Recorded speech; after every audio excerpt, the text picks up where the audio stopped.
This is part 3 of lecture 2, which is on the cardiac output and regulation. So please watch the previous parts before you watch this.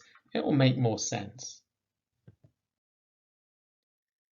This part, we're going to talk about the cardiac action potential and some of the basics about the electrocardiogram.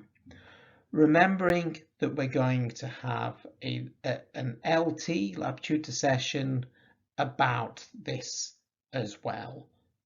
So there'll be more information about the ECG there, but this can be used to help inform you for that session. So let's start with the cardiac action potential. Again, here to help you, I've provided a link to what I think is a decent YouTube video describing the cardiac action potential. Now, when we talk about the cardiac action potential, this is the action potential, the electrical activity which occurs within a muscle cell of the heart. So this is in the cardiac muscle, and this is an example of the ventricular muscle. So normally, this is an excitable cell. Like neurons, it tends to sit down at a negative membrane potential of about minus 90 millivolts. Now, during this baseline phase, which is also called phase 4. Now, the initial phase is phase 0, where there's a rapid depolarization. Depolarization just refers to movement from a negative to a more positive value. So it's a depolarization. The second phase, phase 1, is just concerning this little peak up here, which we call initial repolarization. Repolarization is just moving from a negative value, from a positive value, and trying to repolarize back down to the normal membrane potential. So this is the initial repolarization phase, but it's very short, and it's preceded by a plateau phase where the membrane potential remains highly depolarized until we enter the true repolarization phase. And this is during this phase that we get the termination of the heartbeat and a return back to the baseline phase 4. So 5 phases named 0 to 4.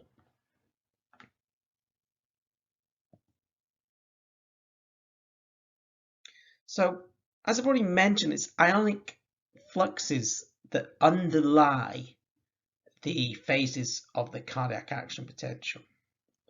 So when we're talking about fluxes, we're talking about what's happening to the direction of ion flow from the myocyte. So imagine this is a myocyte cell. This is outside the cell. So when we get influx of ions from the interstitial fluid to the cells, we call that influx of charge. When we get departure of ions from inside the myocyte to outside the myocyte, we call that efflux. So that's what we mean by the two fluxes, the movement inwards and outwards of charges. And that's largely dependent upon the membrane gradient setup, and Dr. Tamanini will have talked about this in the dynamic equilibrium lectures. So phase 0, the initiation of the action potential, the rapid initial depolarization phase. Well, that's due to influx of sodium via voltage-dependent sodium channels. So what we're getting is huge amounts of sodium flowing into the myocyte. If you notice, sodium is positively charged, so we're moving from negative charge up to positive charge entering the cell. So that's how come we get depolarization. During phase 1, we get a little bit of potassium efflux, so we're losing positive charge. Potassium is positive charged, and we get a little bit of chloride influx, so an entry of negative charge, and that gives us that initial repolarization during this phase, and that's largely due to potassium efflux and chloride influx. The plateau phase, where we have this extended depolarization, is largely due to calcium influx. So the calcium is flowing into the cell. The calcium has 2 positive charges, so we're getting a depolarizing current coming into the cell, and that is balanced by potassium leaving the cell along its concentration gradient to maintain that depolarization at a steady level. So this is where we have calcium entering the cardiac myocyte, and this is the period where the cardiomyocyte contracts. During phase 3, we lose that calcium influx, and we mainly have potassium again flowing out of the cell. So we're losing positive charge within the cell, and that causes a loss of positive charge, returning us back down to more negative membrane potentials. So in other words, we're losing the positive potassium charge from the cell, and therefore we get more negative membrane potential. Now during phase 4, we get a restoration of the normal normal what would be the word? Yeah, the normal concentration gradients in the myocyte, and this is largely determined by the sodium potassium ATPase, and the sodium potassium ATPase will transport free sodium molecules out of the cell and 2 potassium ions into the cell. So it's also a hyperpolarizing current because we're getting a net efflux of sodium and also a net efflux of positive charge that helps pin the membrane potential down, and it restores the really important increased concentration of potassium inside the cell and pumps out any sodium from within the cell. This slide just shows all those different fluxes all on one slide. Again, many textbooks will take you through this. There's quite a lot of information to hold in your head there.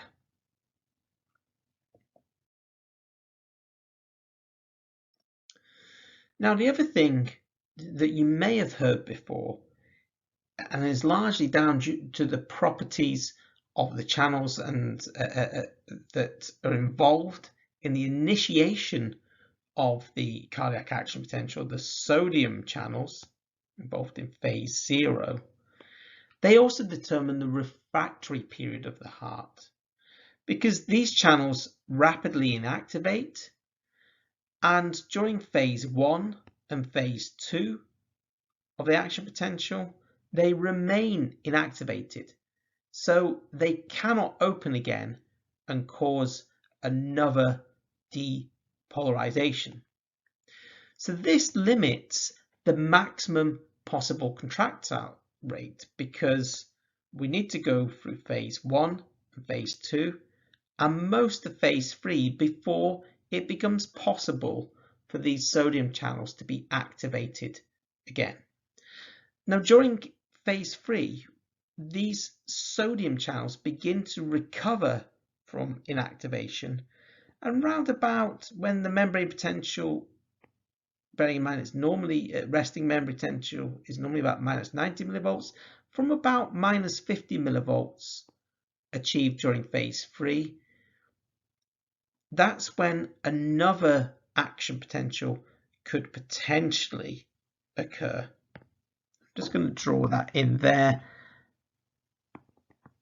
in dotted lines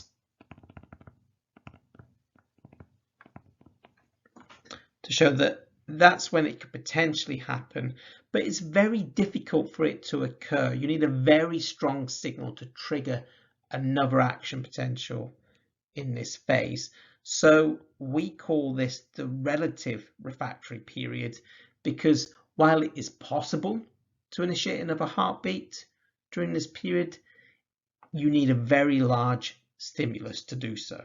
So normally the refractory period of the heart covers both the absolute and relative refractory period. Once you've achieved back into phase 4 again, that's when it's possible to reinitiate another heartbeat.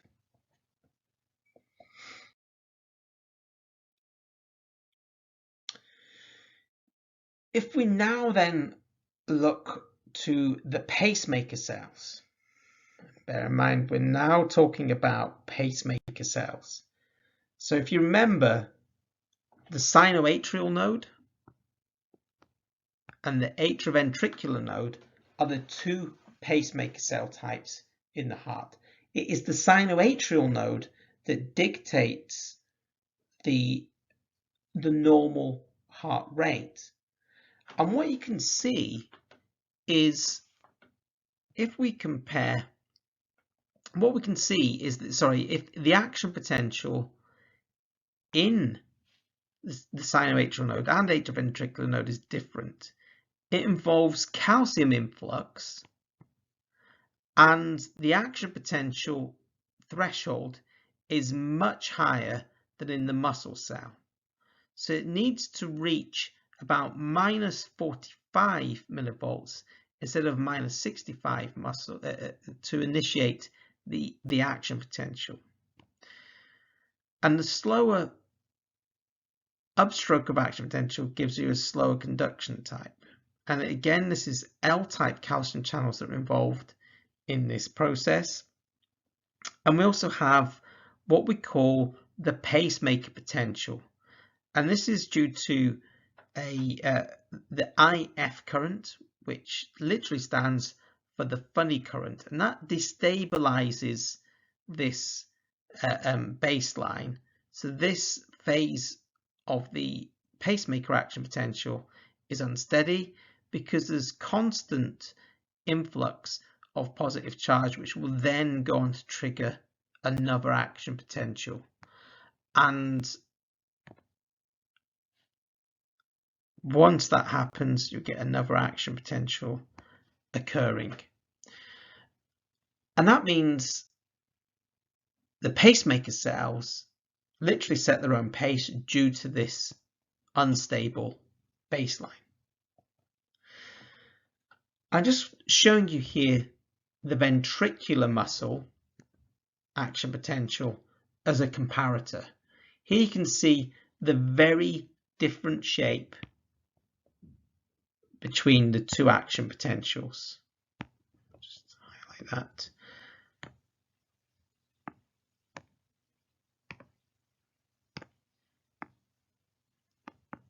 A very different shape between the two action potentials. You can see the much slower upstroke of the pacemaker cell compared to the all or nothing kind of thing that happens in the ventricular muscle.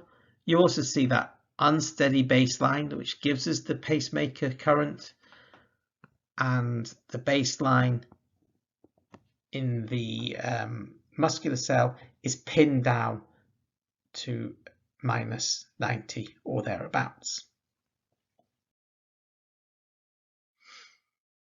So the final part of this lecture is talking about the ECG, and again we're going to run a session with LabTutor about the ECG.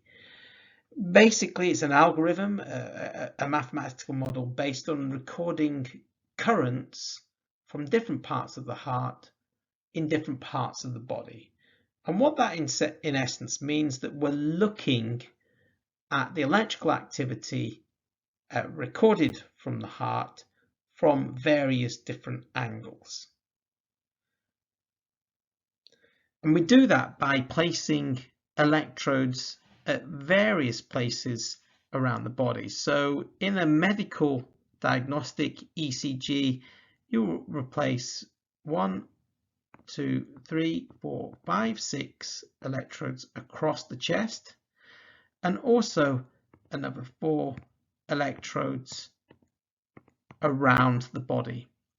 And what that basically allows to do is to triangulate the signal from different angles, and that gives us a compound trace which we call the ECG trace. And the electrocardiogram or ECG trace is generally shown as this. Now it consists of the P wave, the QRS complex, and the T wave. And each part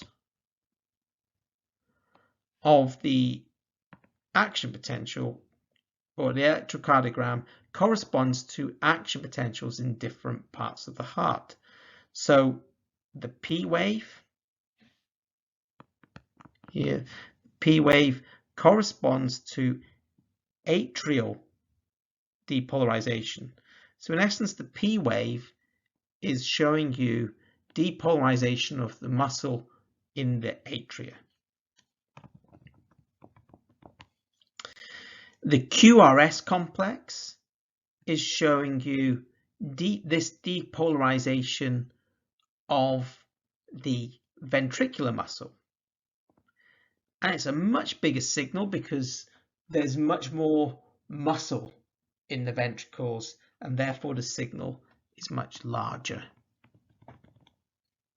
In very simplistic terms. The T wave, on the other hand, shows us this ventricular repolarization phase. So that's showing us how long it takes for the ventricles to repolarize, and it also gives us an idea of the intraventricular conduction time. Again, we will mention these in the lectures, in the associated workshop.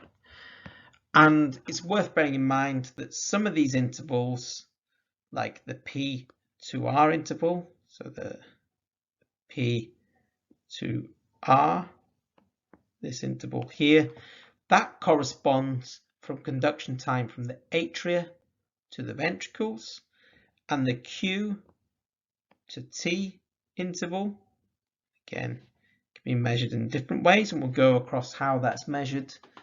That gives us an idea of the duration of the ventricular action potential. This section here. So you can learn quite a lot from the electrocardiogram about what's going on within the heartbeat.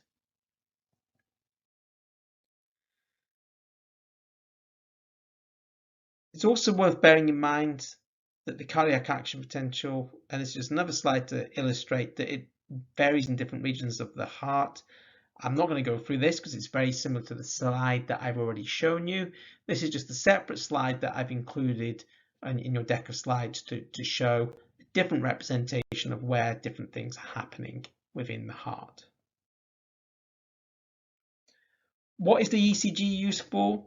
Well, it can help us work out the physiology of the heart, again, which we'll cover in our session. It can also help in clinical diagnosis, and again, it's going to help us detect abnormal heart rhythms or arrhythmias, and it also can aid in the diagnosis of other types of heart disease. It can also be used to monitor treatment and the effect of treatment, and also can help us understand, some drugs prescribed for other reasons may have a side effect on the heart. So again, the ECG might be monitored. There's many different reasons. So to summarize this lecture, we know that we have a muscular multi-chambered organ called the heart that is under both electrical and mechanical control. It's essentially two pumps in series, and the output of each pump needs to be matched to each other to stop blood accumulating in either the pulmonary or the systemic circulations. And it needs to be strictly regulated. Differences in stroke volume between left and right atria are very serious indeed.